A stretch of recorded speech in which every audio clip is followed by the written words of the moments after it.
गांव में एक अजीब सा सन्नाटा छाया हुआ था।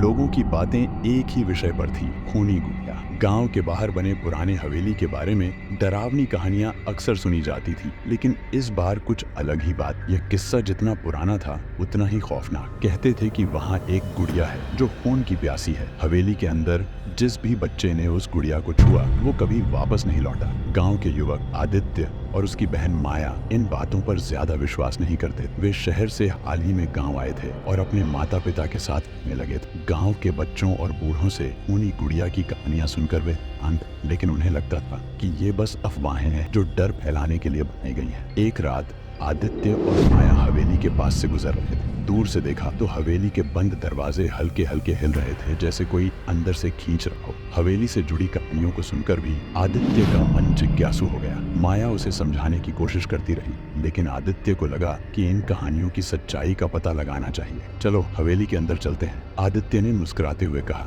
देखते हैं ये खूनी गुड़िया वाली कहानी कितनी सच्ची है। माया ने थोड़ी हिचकिचाहट के बाद आदित्य का साथ दिया। वो जानते थे कि गांव के लोग हवेली में जाने से मना करते थे, लेकिन उन्हें लगा कि ये सिर्फ बेबुनियाद डर था। हवेली के दरवाजे को धक्का देते ही एक ठंडी हवा का झोंका दोनों को झकझोर गया। अंदर की दीवारें धूल और जाले से ढकी थीं। हवेली में अजीब सी खामोशी थी जो हर कदम पर और भी गहरी होती जा रही थी। माया का दिल तेजी से धड़कने लगा, लेकिन आदित्य को जैसे कोई डर नहीं था। यहाँ कुछ नहीं है, आदित्य ने चारों ओर देखते हुए कहा। तभी एक कमरे का दरवाजा अपने आप खुल गया। कमरे के अंदर एक पुरानी अलमारी थी। अलमारी का दरवाजा थोड़ा खुला हुआ था और उसके अंदर कुछ चमक रहा। माया ने सहमते हुए कहा, आदित्य वापस चलते हैं, मुझे ये जगह सही नहीं लग रही। लेकिन आदित्य ने उसकी बात अनसुनी कर दी और अलमारी की ओर बढ़ गया। अलमारी खोलते ही उसकी आंखों के सामने एक गुड़िया आई। वो गुड़िया बहुत ही पुरानी थी। उसकी आंखों में एक अजीब सी चमक थी, जैसे वो जिंदा। शायद यही वो खूनी गुड़िया है, आदित्य ने मजाक करते हुए कहा। उसने गुड़िया को उठाया और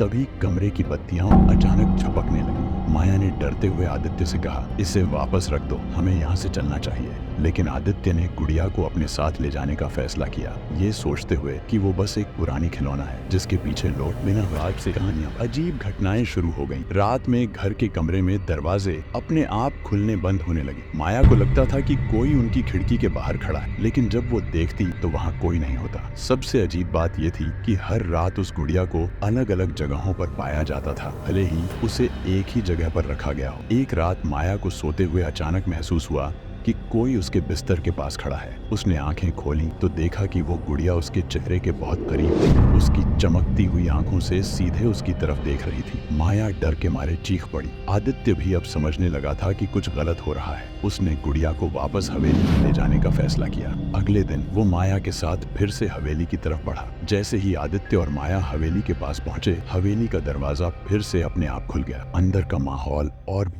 भयानक हो गया था। वो दोनों जैसे ही कमरे में दाखिल हुए जहां से उन्होंने गुड़िया ली थी, अलमारी अपने आप जोर से बंद हो गई। तभी हवेली की दीवारों पर खून के धब्बे उभरने लगे। एक पुरानी डरावनी आवाज हवेली में गूंजने लगी, तुमने उसे छुआ, अब उसकी बारी है। माया और आदित्य ने चारों तरफ देखा, लेकिन वहाँ कोई नहीं था। अचानक गुड़िया अपने आप हवा में उठ गई और उसकी आंखों से खून की बूंदें टपकने लगी। माया घबराई हुई थी, लेकिन आदित्य ने हिम्मत नहीं हारी। उसे समझ आ गया था कि ये कोई सामान्य घटना नहीं है। माया ने सहमते हुए कहा, ये क्या हो रहा है, हमें यहाँ से भागना चाहिए। आदित्य ने कहा, नहीं, हमें इसका सामना करना होगा।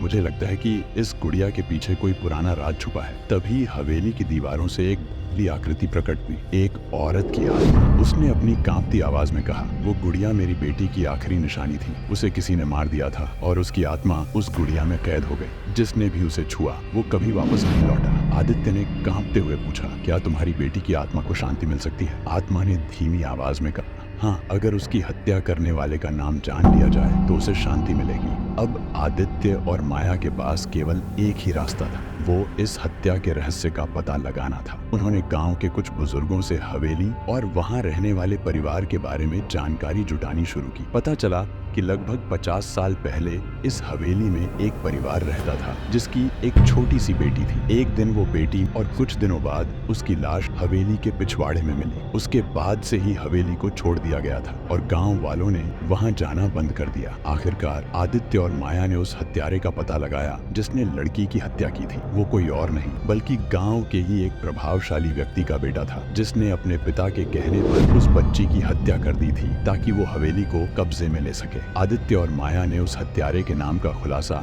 आत्मा के सामने किया। जैसे ही आत्मा को उसकी बेटी के हत्यारे का नाम पता चला, हवेली की दीवारें हिलने लगी और एक तेज चमक फैल गई। हवेली की सारी बत्तियां तेज एक साथ जल उठी और आत्मा ने धीरे धीरे अदृश्य होना शुरू कर दिया। गुड़िया भी अब शांत हो चुकी थी। आत्मा ने जाते जाते कहा, अब मेरी बेटी को शांति मिलेगी, तुमने हमें मुक्त किया, अब इस हवेली में कोई खून नहीं बहेगा। आदित्य और माया ने हवेली से बाहर कदम रखा। हवेली में अब सन्नाटा था, लेकिन वो डर अब खत्म हो चुका था।